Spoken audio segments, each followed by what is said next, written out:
इसमें 12 मासा मलिक मोहम्मद जायसी।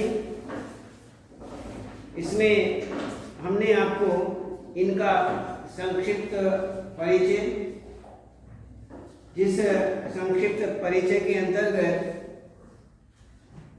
कवि मलिक मोहम्मद जायसी जी का जीवन परिचय, संक्षिप्त जीवन परिचय एवं साहित्यिक परिचय आपके सामने, इनकी रचनाएं, भाषा शैली और इनकी शैलीगत प्रवृत्तियां आदि सब आपको बताया।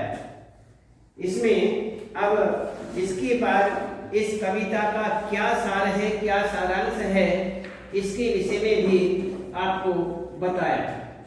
तो ये सारांश के बाद में अब हम यहाँ पर देखते हैं कि सबसे पहले हमने आपको पहले भी बताया है कि सबसे पहले इन बातों का हमें विशेष रूप से ध्यान रखना पड़ता है।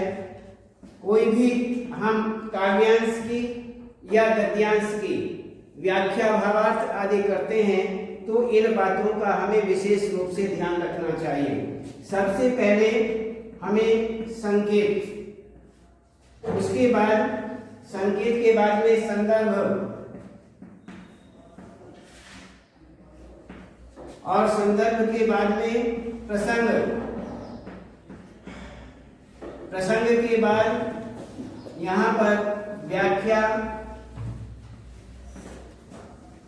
यदि कहीं पर भावार्थ लिखा आए तो उसे भावार्थ ही लिख देना चाहिए। यदि प्रश्न के अंतर्गत भावार्थ लिखा हुआ है तो भावार्थ ही लिखना चाहिए शीर्षक के अंतर्गत, ये बात ध्यान रखें। यदि उसमें व्याख्या लिखी हुई रहती है तो व्याख्या ही लिखनी चाहिए।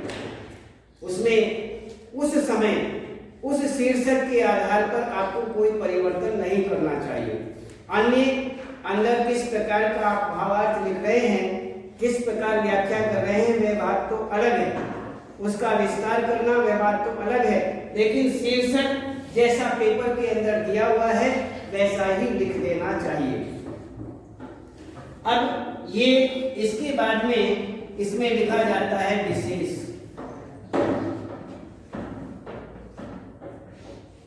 तो ये चीजें हमें काव्यांश व्याख्या में या गद्यांश व्याख्या में लिखनी चाहिए। यदि वैसे देखें तो आपको हम बता चुके हैं कि केवल ये दो, प्रसंग और व्याख्या, केवल पेपर में इन्हीं का संकेत आएगा। उसमें लिखा हुआ होगा निम्नलिखित काव्यांश की सप्रसंग व्याख्या कीजिए। उसमें संकेत, संदर्भ या अन्य विशेष आदि का कोई भी जिक्र नहीं होगा, कुछ भी लिखा हुआ नहीं होगा।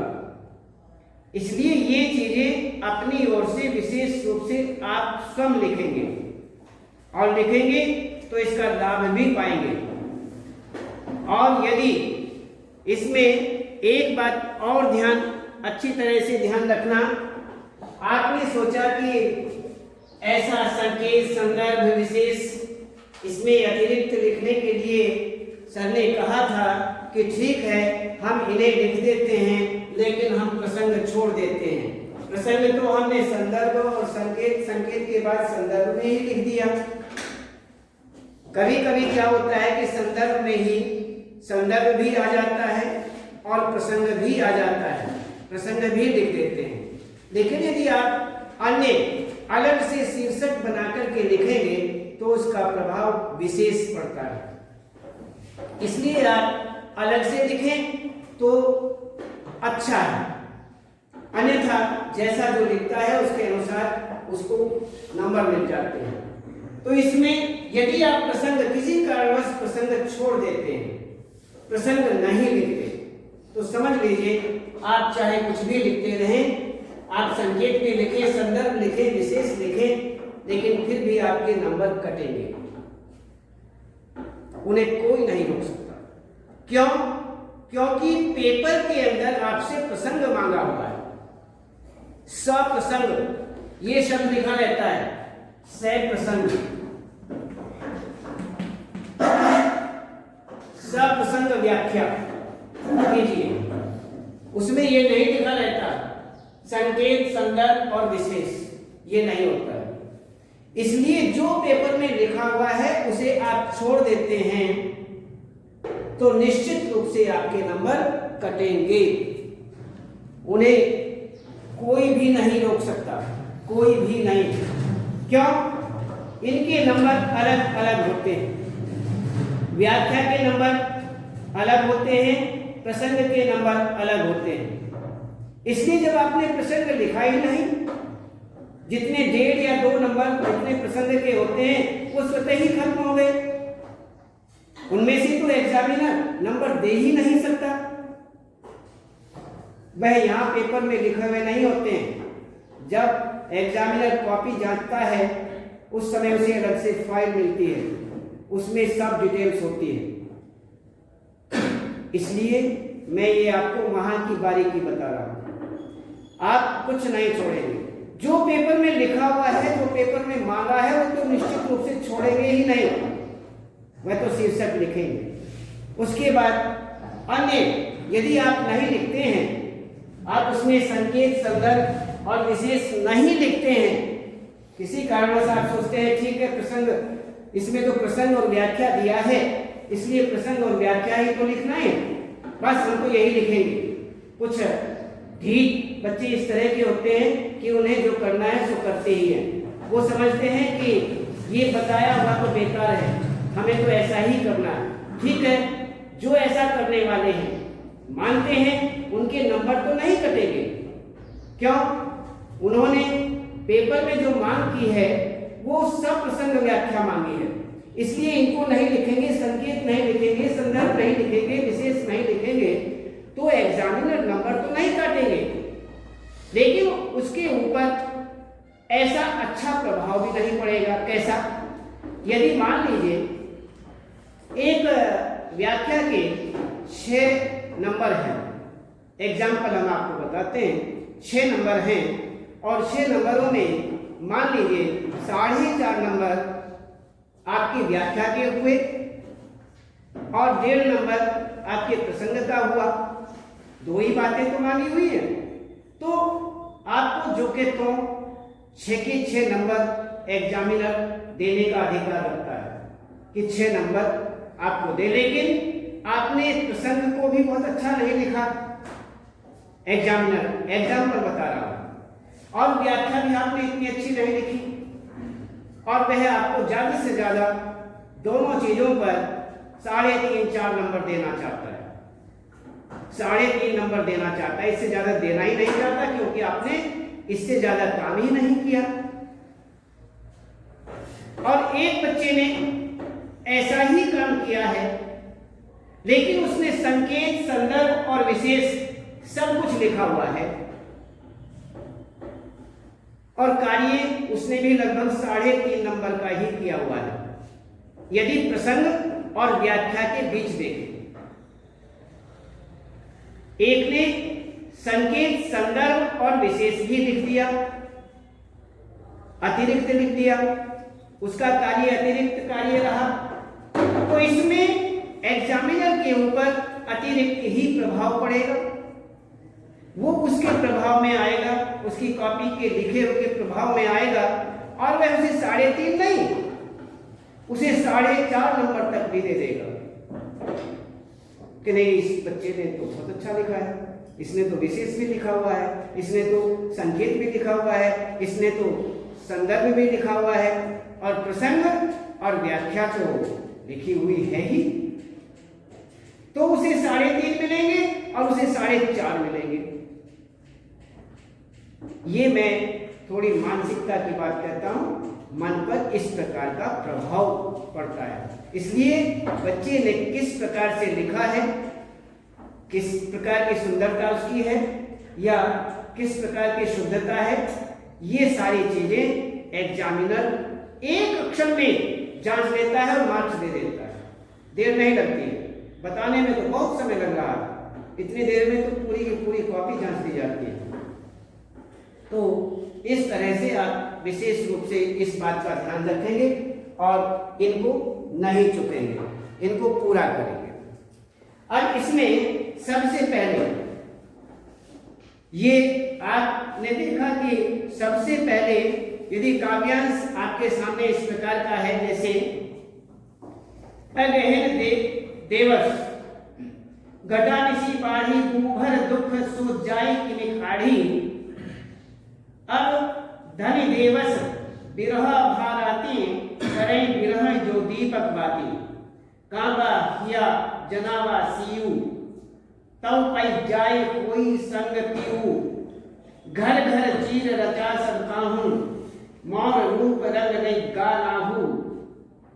पलटी न बहुरा गा जो बिछोई अबहु फिरई फिरई रंग सोई। सियनी अबिनी बिरहिनी किए जारा सुलगी सुलगी दग धई भई छारा। यह दुख दगध न जाने कंतु जोवन जरन करई भस्मंतु। पिया सुनो कहे रूहु संदेशराए भवरानी का। सो धनी बिरहे जली गई ते हिक धुआं हम लाग। तो इस तरह से यहाँ पर इसका संकेत अगहन देवस घटानिशी बाढ़ी और फिर डॉट डॉट डॉट डॉट करके लास्ट में तेईख धुआं हम लाग, ये हमारा संकेत बनता है। और संकेत के बाद में संदर्भ लिखते हैं। संदर्भ में तीन बातों का होना अनिवार्य है, तीनों बातों को भूलोगे नहीं। तीन चार बातें इस तरह की हैं कि सबसे पहले आप वह काव्यांश जो है किस पाठ से लिया हुआ है, इसको अच्छी तरह से ध्यान रखें कि किस पाठ का ये काव्यांश है, इसे लिखने वाले कौन हैं और किस किताब से लिया हुआ है। सबसे पहले किताब का नाम खंड सहित होना चाहिए, उसका खंड भी होना चाहिए। बहुत तेरे भाग दो के बजाय भाग एक ही डाल देते हैं, वो नंबर कट हो जाते हैं। के लिए जिसको किताब का ही नहीं पता है वो आगे क्या जाने, इसलिए ऐसी गलती नहीं। तो किताब का नाम, किताब का भाग और उसके बाद पाठ का नाम और पाठ के नाम के बाद में कवि का नाम, ये चीजें याद होना अनिवार्य है, तभी आप संदर्भ लिख सकते हैं। ये जो प्रस्तुत काव्यांश है यह हमारी पाठ्य पुस्तक अंतरा भाग 2 में संकलित 12 मासा शीर्षक कविता से उद्धृत है। और यह काव्यांश प्रसिद्ध कवि मलिक मोहम्मद जायसी के महाकाव्य पद्मावत का एक अंश है। इस प्रकार से आप संदर्भ लिखेंगे और संदर्भ के बाद में प्रसंग आ जाता है। प्रसंग में आप लिखेंगे चित्तौड़ के जो राजा हैं रत्नसेन के सिंघल द्वीप प्रवास के दौरान, वो सिंघल द्वीप चले गए हैं, उस प्रवास के दौरान में रानी नागमती के विरह को विविध ऋतुओं के माध्यम से अलग अलग ऋतुएं हैं। ऋतु तो ठंड की ऋतु है, लेकिन उसमें मास जो है वे अलग अलग हो गए हैं और अब कुछ ठंड कम है, फिर आगे महीने आएंगे उसमें ठंड बढ़ जाएगी, फिर अगला महीना होगा उसमें अधिक ठंड हो जाएगी, फिर इस प्रकार से ठंड की बढ़ोतरी होती जा रही है। उसी प्रकार से विरहिणी जो है उसका विरह जो है वह भी बढ़ता जा रहा है। ये इसमें मलिक मोहम्मद जायसी वर्णन कर रहे हैं, बता रहे हैं। तो ऋतुओं के माध्यम से कवि ने अपनी कविता में इस प्रकार उस विरह को व्यक्त किया है। तो ये जो काव्यांश है ये नायिका नागमती हैं और वह भौरे एवं कोवे को, भौरा है और कोवा है, उसके द्वारा अपने प्रियतम को अपना संदेश भेज रही है। वह अपने विषय में बता रही हैं कि मैं विरह में इस प्रकार से तड़प रही हूँ। ये कौवे के द्वारा या भौरे भ्रमर के द्वारा वहां पर ये अपना संदेश भेजती हैं। तो इसमें रानी नागमती अगहन महीने के माध्यम से विरह का वर्णन करती हैं।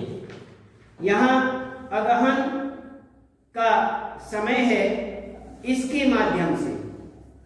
तो अगहन, पूष, माघ और फाल्गुन ये 4 महीने, ठंड के 4 महीने होते हैं और 4 महीनों के विषय में यहाँ पर बताते हैं। तो रानी नागमती अगहन महीने के माध्यम से अपनी विरह का वर्णन करती है, वर्णन करती हुई कहती है कि इस महीने दिन छोटा हो गया। सर्दियों का दिन जो होता है वो छोटा होता है, रात से जो होती है रात बड़ी होती है, इसलिए रात का एक विरहिणी के लिए व्यतीत करना, उसे काटना बड़ा ही मुश्किल होता है, दुखदायी होता है। तो वही यहाँ पर बताते हैं कि यहाँ पर रातें बड़ी हो गई हैं। यहाँ पर यह बड़ी रातें विरह का प्रसार ही करती हैं, विरह को पूर्ण रूप से बढ़ाती हैं।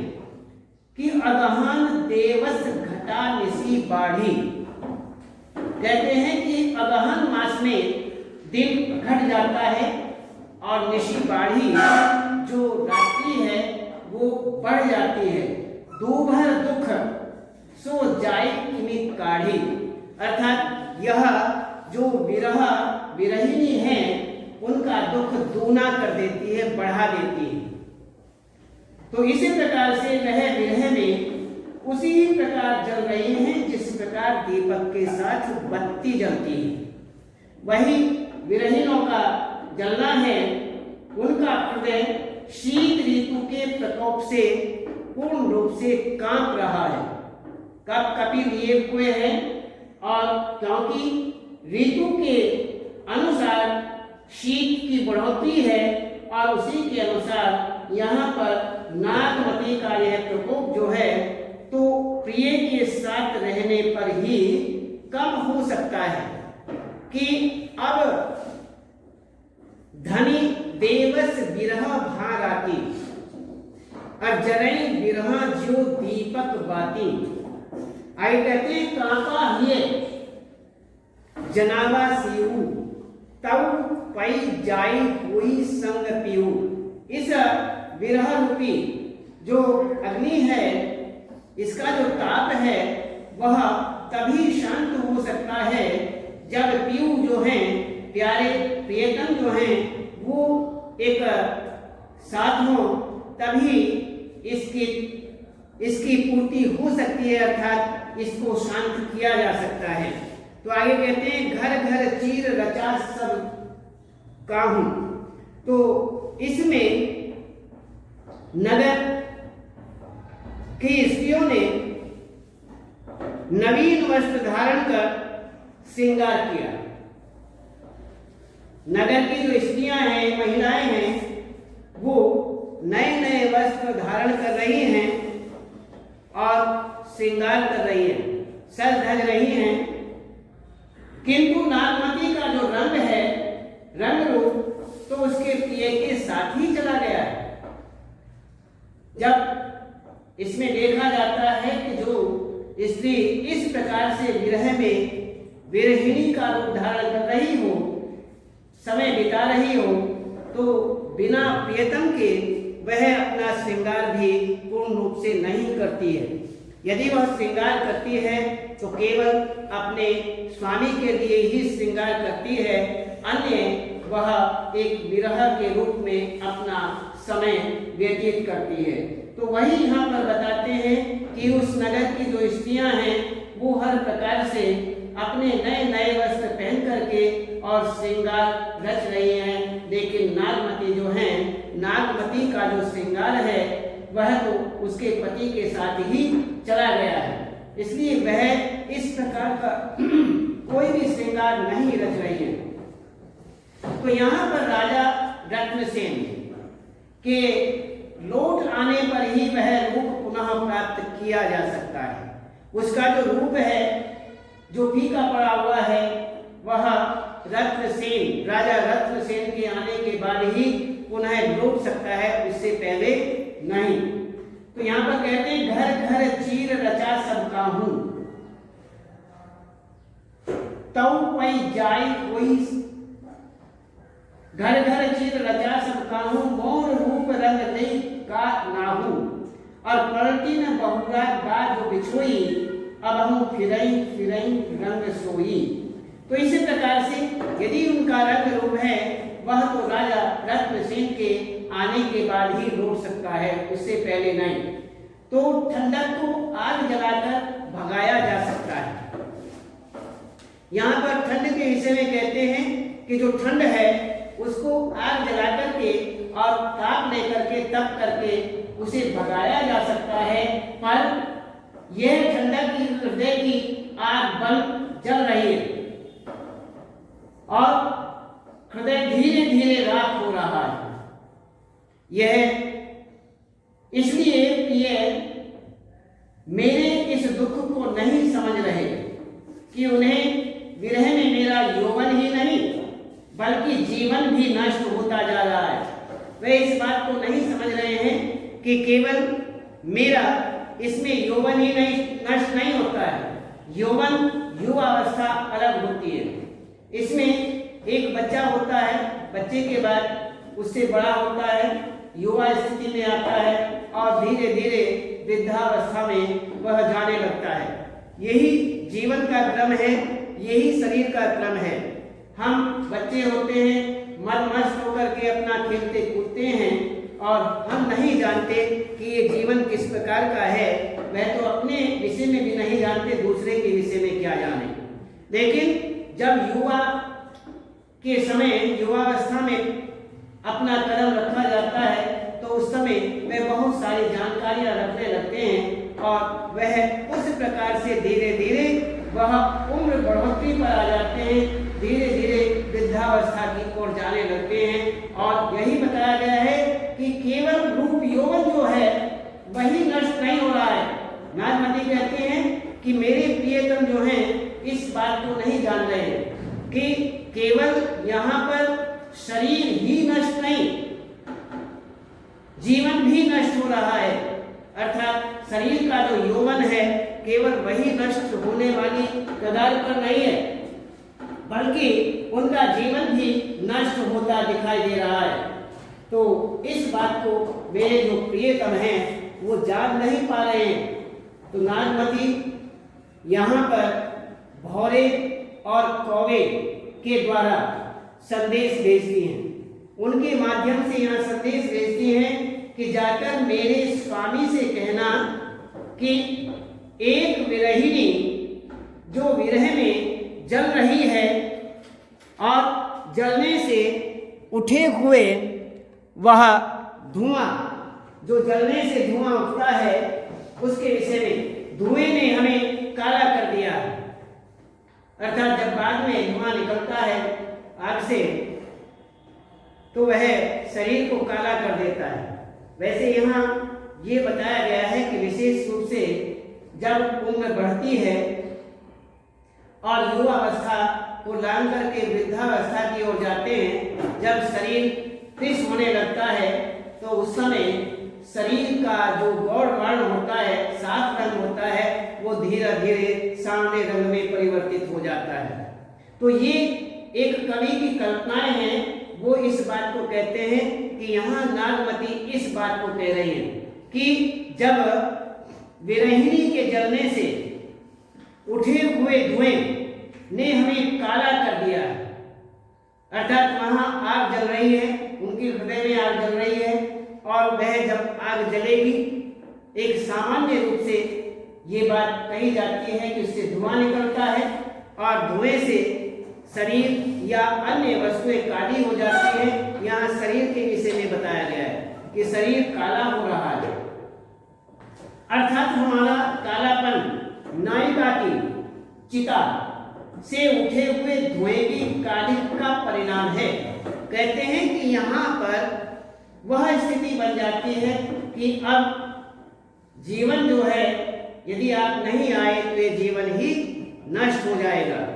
तो वही कहते हैं कि पलटी न बहुरा गा जो बिछोई, अबहु फिरई फिरई रंग सोई, सियनी अगिनी बिरहिनी बिरहिनी ये गारा, सुलगी सुलगी दग धई भई छारा। यह दुख दग्ध न जाने तंतु, जोबन जरम करई भस्मंतु। और यह दुख दग्ध न जाने तंतु, जोबन जरम करई भस्मंतु।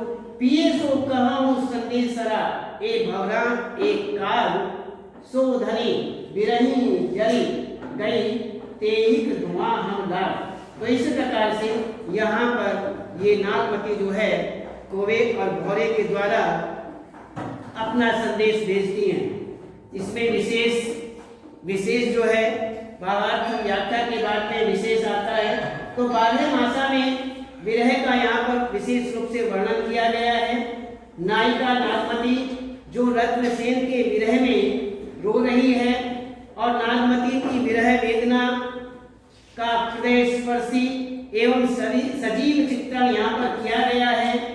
नागमती की यहाँ पर इस पद में नायिका भौरे और कौवे के द्वारा अपने प्रेमी को संदेश भेज रही है।